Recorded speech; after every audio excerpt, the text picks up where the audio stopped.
escuridão profunda da floresta. Eu tropecei e caí com força em uma pedra que não consegui ver. Muito provavelmente, meu tornozelo estava quebrado. Tentei ficar de pé, mas não adiantou. Ele me pegaria se eu continuasse em direção à estrada. Precisava ir para outra tática. Sentei-me, me escondendo atrás de uma árvore, e tentei sufocar a minha respiração. Momentos depois, seus passos estrondosos se aproximaram, e o som de folhas esmagadas sob os pés se aproximou, e sua respiração rosnante cada vez mais perto. Sem parar ou protelar, passou correndo, e as respirações e os trovões desapareceram na distância. O alívio me encheu. Usando a árvore para ficar de pé, improvisei uma muleta com um galho de árvore e manquei de volta para o outro lado. De volta para a cabana com seus telefones e suas armas. Olhei para as pegadas monstruosas de meu perseguidor e estremeci. E pensar que estava tão perto. Eu olhei para cima e vi uma coisa completamente diferente. Antes que me envolvesse em dentes e cartilagem, um pensamento final e irritante me guiou para casa. O primeiro estava me perseguindo ou fugindo também?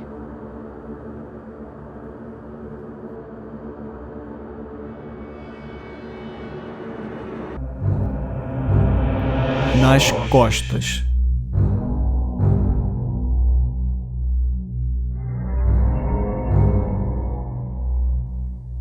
Era uma vez um casal que não fazia nada além de brigar um com o outro.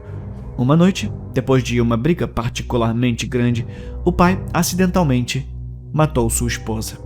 Para esconder o crime, ele a enterrou no quintal e fingiu que nada aconteceu.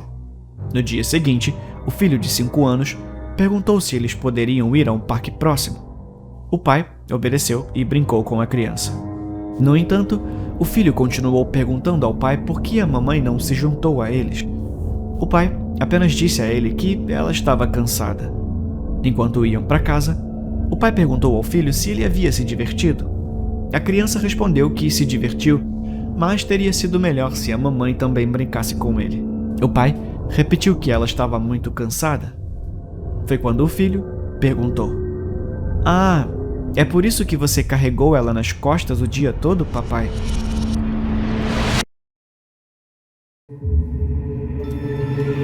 Desconhecido.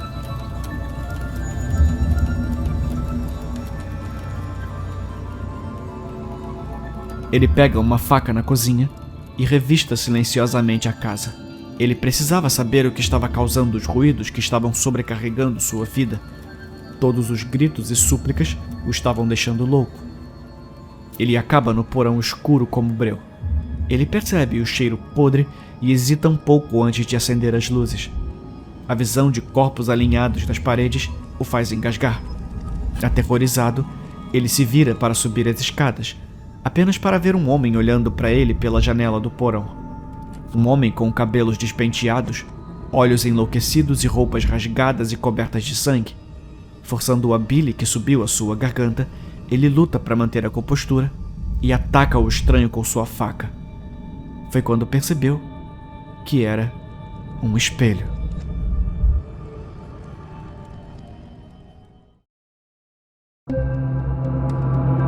No calor dos vagalumes.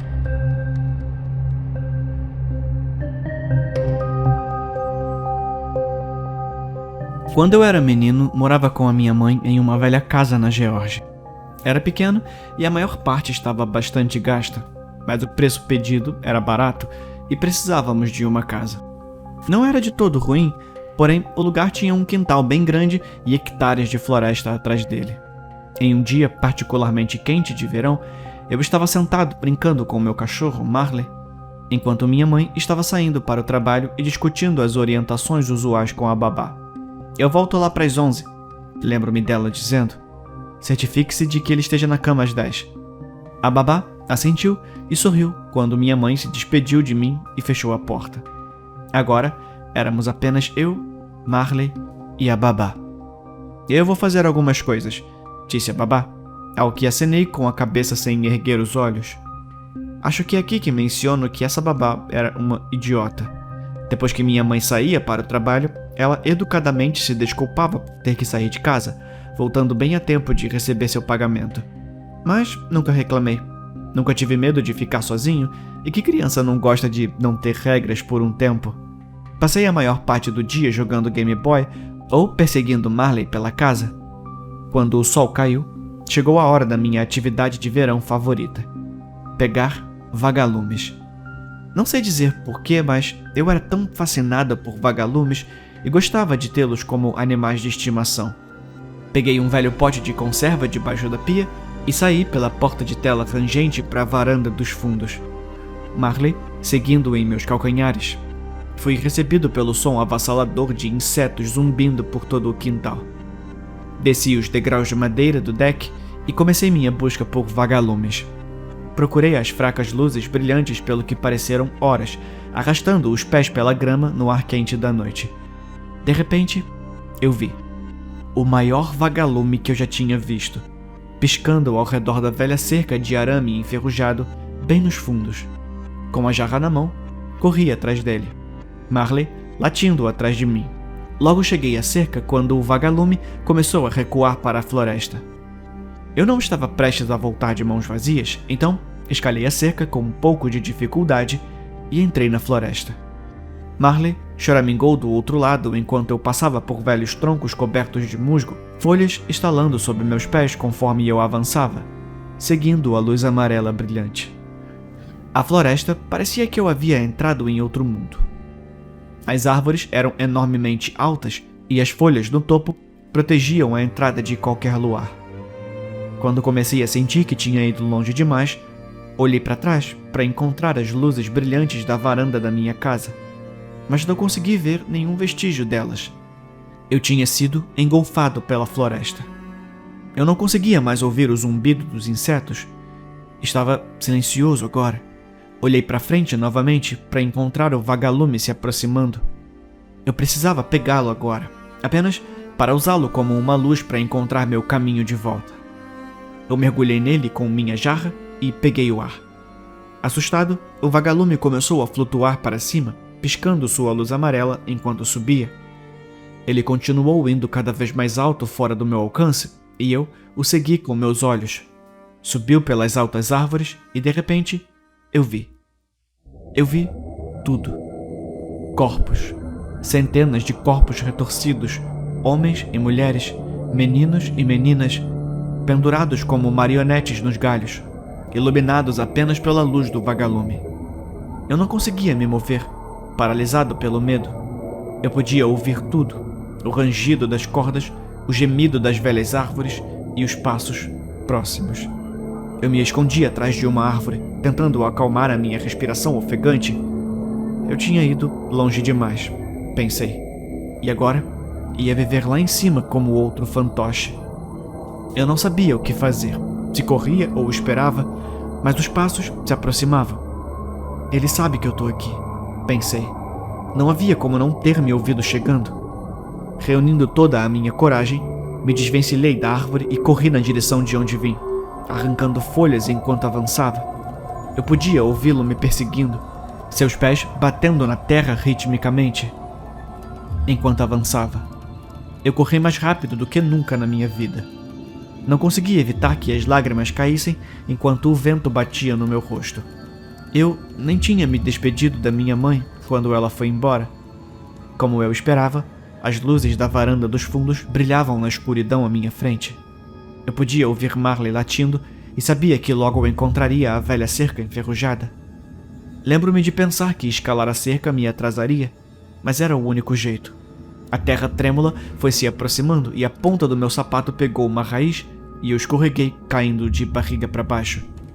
Eu me atrapalhei de costas e comecei a chutar para longe do contorno fraco que se aproximava. Agarrei meu pote de vidro e o joguei com toda a força que pude na madeira negra. Ouvi um baque e me levantei.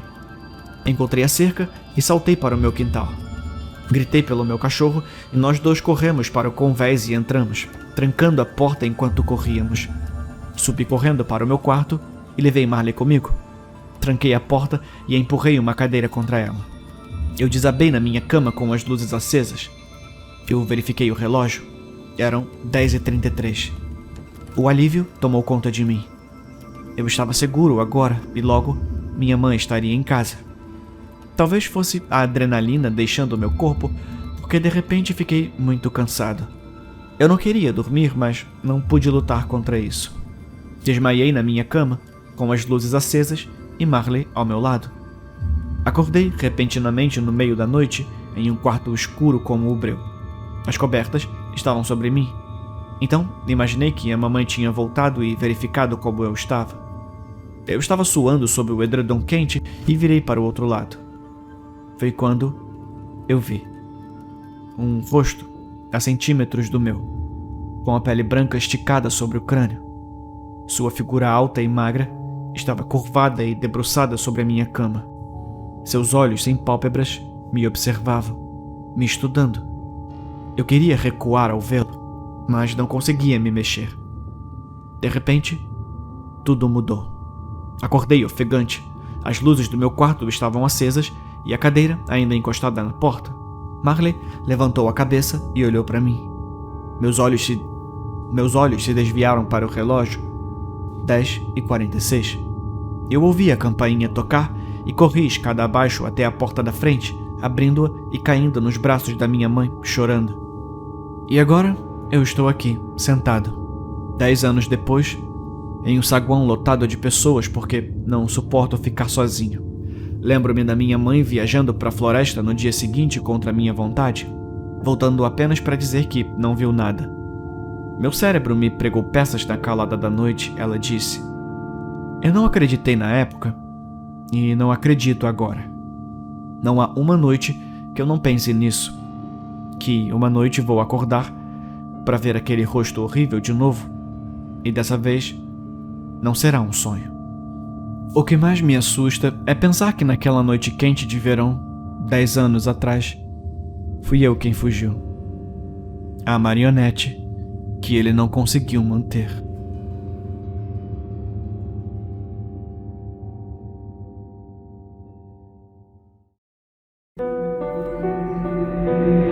Perda de tempo.